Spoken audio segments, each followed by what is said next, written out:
Well, you got a happy coach right here, you know, and I got two improving freshmen to my right and to my left.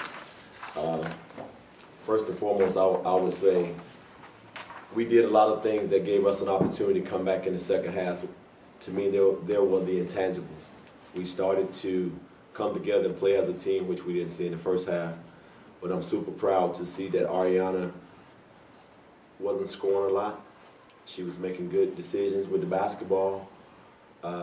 And then I see she has 8 rebounds. To me, that shows now that she's buying into her role, because most young players like to take the big shot. They want to hit the 3 because that's the way that they get the recognition. But the recognition is sometimes making the extra pass or going and get the rebound, which was much needed tonight. So she grew up. I took my hat to her, and Johnasia just played with a lot of energy tonight. Her body was live the entire day, so I was hoping she transferred it to the game, and she did.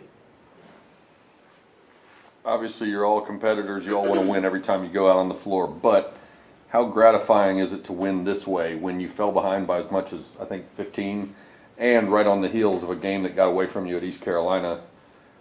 You didn't fold up and pack it in. How gratifying was this kind of win in a conference game like this? I'm going to speak first for the coaches, then I let them speak for the players. For a coach, is very gratifying, because when you get down, or you give up 43 points in the first half, you give up 7 threes in the first half, you find yourself in the middle of the third quarter down 15, they can fold up the tent. And I'm screaming and yelling on the bench, just trying to get them to play the way they're capable of playing.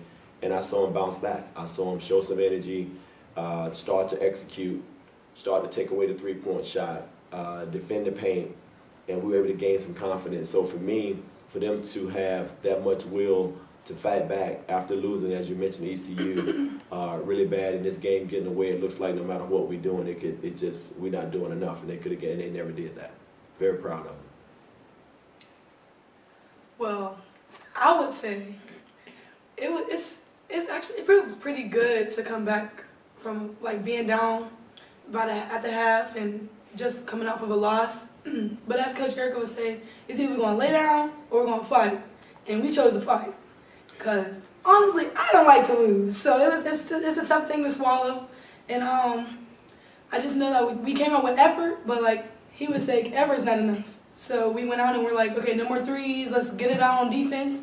If we do everything on defense right, it'll fall on offense, and it did. So I felt it feels really good to come back from a win.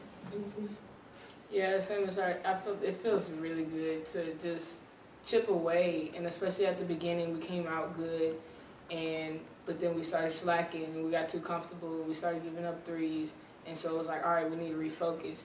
And the fact that we were able to refocus and chip away and come back, it feels awesome. And it's like, okay, we really want to win this, and as a team also. So the effort was there, but then the details was really there towards the end. So it just feels good, because it's like it pays off at the end. Against East Carolina, you turned the ball over 34 times. Tonight, 11. What changed? Focus. The mindset. Focus. It's that simple? Just the mindset? I wish it was that simple. Because I think I think that was the surprising statistic for me at halftime. We only had 6 turnovers, and they had scored 43 points. When I saw that stat, it tells me that our defense just wasn't present, because I know how we're capable of playing defense. They were shooting the ball, and they was playing and moving the ball as if we were not there. Second half, that all changed. The fact that we only had a total of, 11 turnovers, we gave ourselves a chance. When you look at the stats of 11 turnovers, I see that we had 19 offensive rebounds, and we out-rebounded them by, 14? You put that stat there together, you're going to have a hard time losing, starting with the few turnovers. Tulsa came into tonight shooting 30% on three-pointers, and they came out tonight and hit 7 of their first 10. Yeah. And then you talked about taking away the 3 in the second half.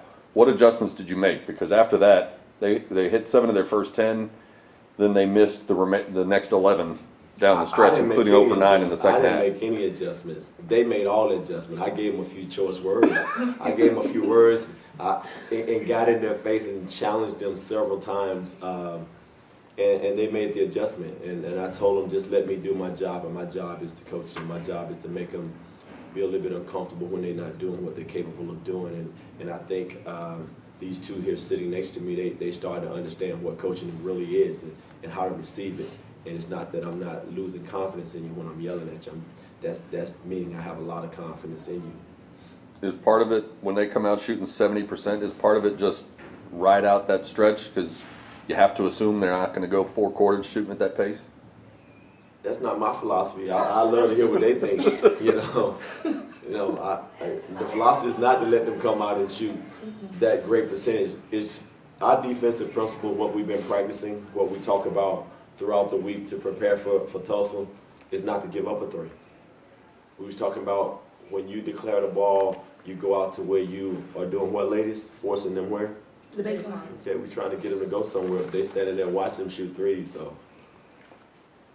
Yeah, it was bad. When you start chipping away in the 4th quarter, Shug Dixon got a technical foul, which I think tied it up with the free throws. Yes.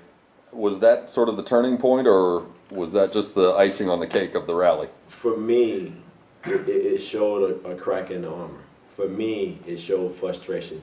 If you ask Johnasia, I tell her, don't ever express, don't ever show the anger, don't ever show emotion. She can't, but once you show that now, it shows the coach, okay, now we're coming in. At that point is where I turned up, and I started to refocus. The young lady made the free throws, and then we were able to execute. So she gave us life by getting that technical foul. Yes. Unfortunately for them, very fortunate for us. Kenzie Adams goes over 20 points for the 9th time this year, including 19 points in the second half. Is there a tendency when she's on a roll like that to just get her the ball and get out of the way, and let her take over, or was that just within the fabric of the offense, the way she was able to get those points? Well, you got to understand, Kenzie's been our leading scorer all year, and this team seems to feed off of when the person that leads us continue to lead us. When Kenzie was struggling in the first half, not really looking for a shot, body language wasn't super excited. Her body language changed in the second half. And you notice our entire team's body language changed in the second half. And that's where she has to understand. It don't have to be verbal. Sometimes it could just be within your actions. You give everybody else around you confidence to go ahead and do what they're capable of doing. Tulsa scored fewer points in each quarter, 22, 21, 19, and then 8 in the final quarter. How much of that was maybe them getting tired, and how much was you guys ramping up your defensive intensity and trying to finish out the game strong? I can't wait to hear this answer. Go ahead, ladies. Go ahead, Doug. Well, I don't think they were tired. I feel like we just dug in deeper and just focused a lot on the details of what was happening. And it was like we kept saying, "Don't foul, take away the 3. Don't foul, take away the 3."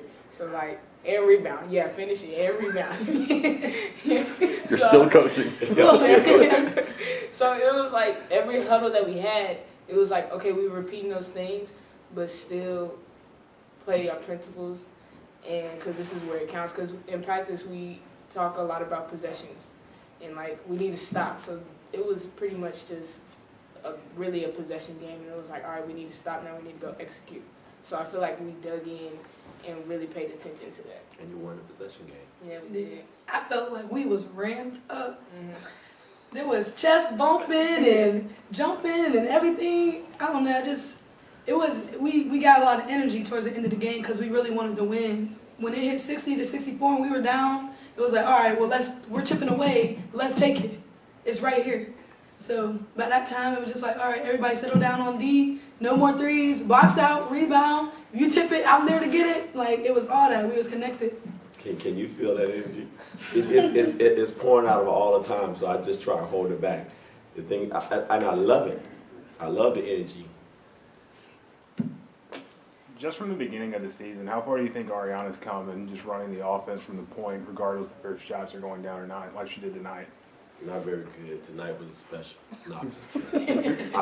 Listen, I'm a process coach. I'm a process coach. I know that they need the reps. My number one thing I tell them both all the time, I do not want you to come back here next year and be freshmen all over again. I think you need to understand the importance of what we're teaching every day. You need to treat every day as if it's the practice that you want to have your best practice, your practice of the year. And I think if they do that, then they will begin to trust.